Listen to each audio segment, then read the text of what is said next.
नमस्कार दोस्तों, आप देख रहे हैं latest judgement with advocate Paresh Puranik. दरअसल कल्पना कीजिए कि एक हत्या हो जाती है, उसमें एफआईआर भी हो जाती है, उसकी पोस्टमार्टम भी हो जाता है, गवाह भी मौजूद थे और ट्रायल कोर्ट के द्वारा उसको सज़ा भी दे दी जाती है उम्र कैद की। और जब वो मैटर हाई कोर्ट में पहुंचता है तो वहाँ पर उस सज़ा को बरकरार भी रखा जाता है। लेकिन इस घटना के लगभग 45 साल बाद सुप्रीम कोर्ट ये कहता है कि हमको पूरा केस ये संदिग्ध लग रहा है। क्यों? क्या सिर्फ एफआईआर देर से मजिस्ट्रेट तक पहुंची थी, या फिर कुछ छोटे छोटे ऐसे तथ्य थे जिसको लोअर कोर्ट के द्वारा इग्नोर कर दिया गया था और उन्हीं फैक्ट्स के बेसिस पर यह पूरा मुकदमा हिल गया? आइए समझते हैं इस केस को डिटेल में। दरअसल ये केस की शुरुआत होती 1977 से। उत्तर प्रदेश के एक गाँव में पुरानी राजनीतिक और व्यक्तिगत दुश्मनी चली आ रही थी। एक दिन कुछ लोग बाजार में होते हुए अपने घर लौट रहे थे। रास्ते में आरोप है कि 6 लोग पहले से घात लगाकर बैठे हुए थे और जैसे ही मृतक वहां पर पहुंचता है उसके ऊपर बल्लम, कांटा और लाठी से हमला कर दिया जाता है। साथ चल रहे लोगों ने दावा किया कि उन्होंने अपनी आंखों से पूरी घटना होते हुए देखी। शाम करीब 7 बजे इस घटना की एफआईआर दर्ज हो जाती है।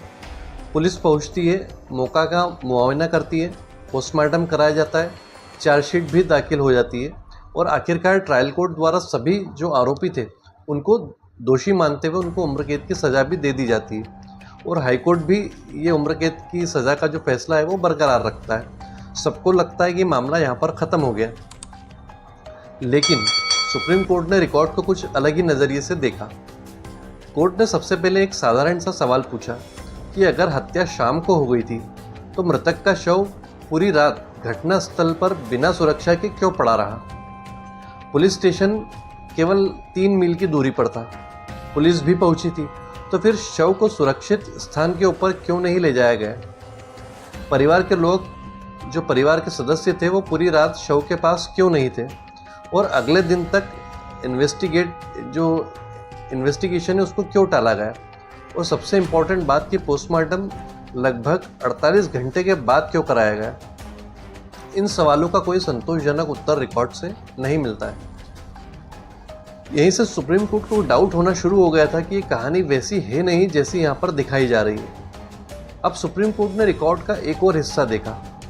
एफआईआर में लिखा था कि रिपोर्ट उसी शाम को दर्ज हो गई है, लेकिन वही एफआईआर मजिस्ट्रेट के पास 2 दिन बाद पहुँचती है। अब ध्यान दीजिए कि सिर्फ एफआईआर देर से पहुँचना अपने आप में आरोपी को बरी नहीं कर देता है। सुप्रीम कोर्ट ने खुद कहा कि अगर बाकी पूरा मामला मजबूत हो तो केवल इस एफआईआर की मजिस्ट्रेट तक देरी से पहुंचने की वजह से अभियोजन जो है वो टूटता नहीं।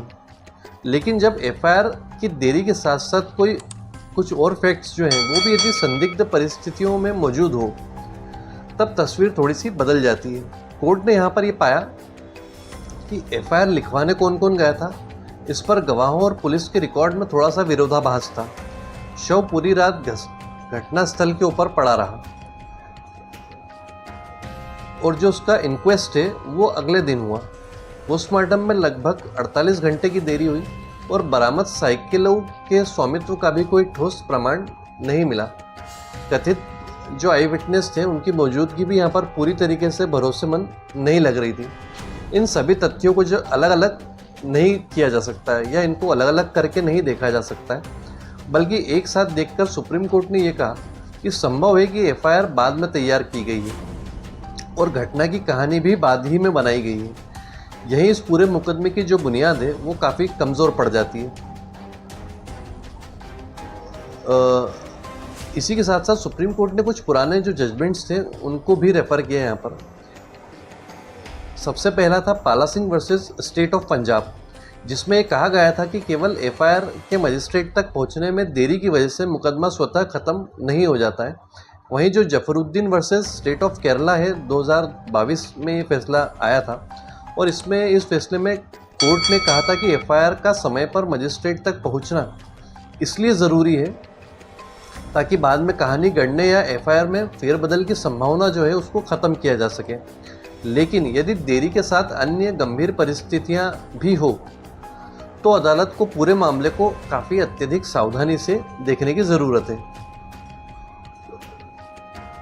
फाइनल वर्डिक्ट जो है इन सभी परिस्थितियों को देखते हुए और जो रिकॉर्ड्स अपने आप में स्थिति बयां कर रहे थे उसको देखते हुए सुप्रीम कोर्ट इस निष्कर्ष के ऊपर पहुंचती है कि जो प्रोसिक्यूशन है वो अपना मामला या अपना केस जो है वो बियॉन्ड रीजनेबल डाउट प्रूव करने में नाकाम रहा है और इसीलिए आरोपियों को बेनिफिट ऑफ डाउट दिया गया और ट्रायल कोर्ट और हाई कोर्ट के द्वारा जो आरोपी को उम्र कैद की सज़ा दी गई थी उसको सेट असाइड कर दिया गया और दोनों के दोष सिद्धि के जो फैसले थे उसको रद्द कर दिए गए और जीवित अपीलकर्ता जो थे उनको यहाँ पर बरी कर दिया जाता है।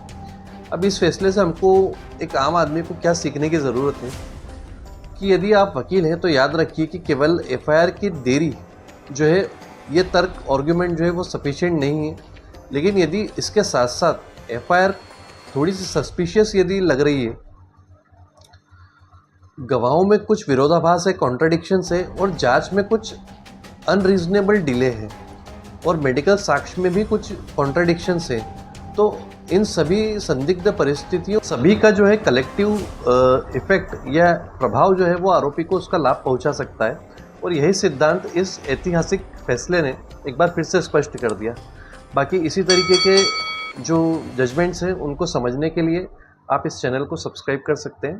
Thank you.